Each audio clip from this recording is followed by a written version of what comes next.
네, 오늘 시장은 어떻게 보고 계십니까?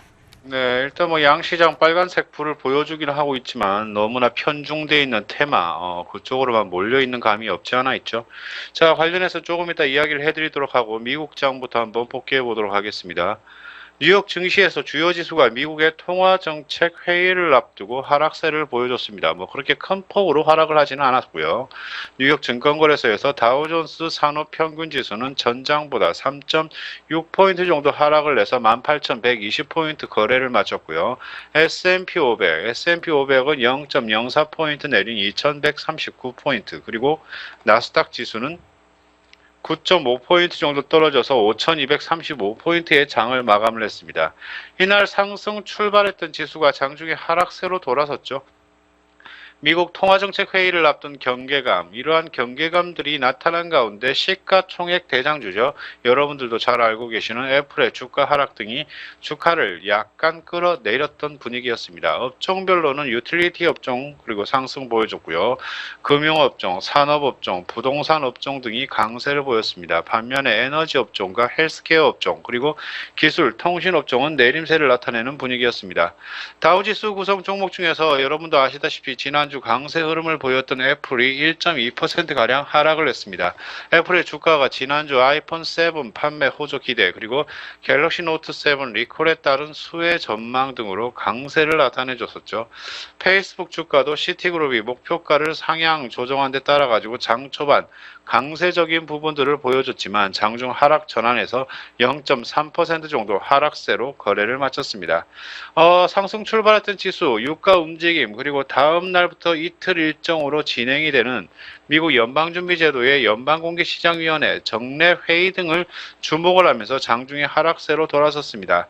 연준은 오는 21일 통화정책회의 결과를 발표하게 되죠. 뭐 내일쯤인데요. 새로운 경제 전망치도 공개할 예정으로서 제닛 옐런 연준의 의장의 기자회견도 개최가 되게 됩니다. 옐런 의장이 지난달 기준금리 인상을 위한 근거가 강화됐다고 발표한 이후에 경제 지표가 다소 부진한 모습을 보여주면서 이달에는 금리가 인상되기는 어렵지 않을까 이러한 전망에 힘이 실리는 분위기입니다.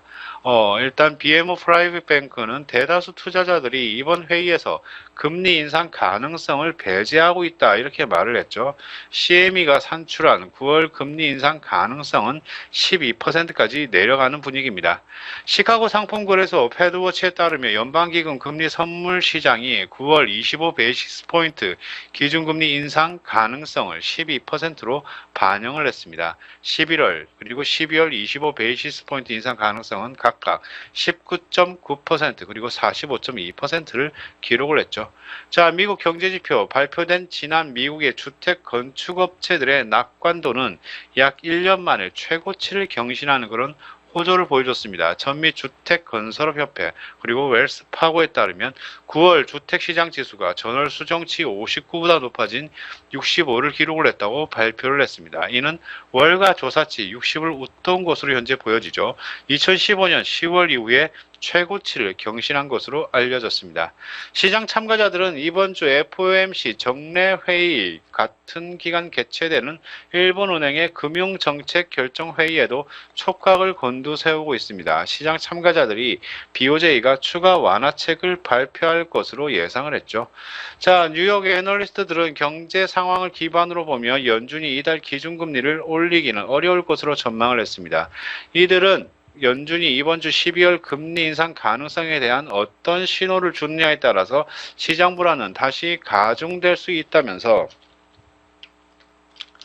통화정책 결과가 나올 때까지 시장은 횡보하는 흐름을 나타낼 것으로 내다봤습니다. 자, 유가적인 부분들 한번 살펴보죠. 자, 유가. 뉴욕 유가는 일단 주요 산유국들의 산유량 동결 합의 가능성이 부각된 데 따라서 상승을 했습니다. 뉴욕 상호거래소에서 10월물 서부 텍사스 원유 WTI 가격이 전 거래일보다 배럴당 27센트 상승한 43.30달러에 마쳤습니다.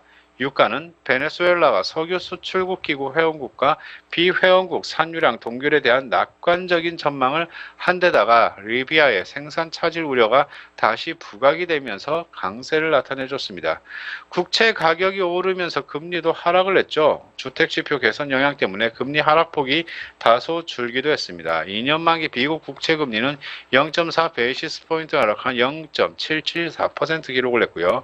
10년 만기 미국 국채 금리도 0.4 베이시스 포인트 내려진 1.698%, 30년 만기 미국 국채 금리는 0.5bp 떨어진 2.444%를 기록을 했군요.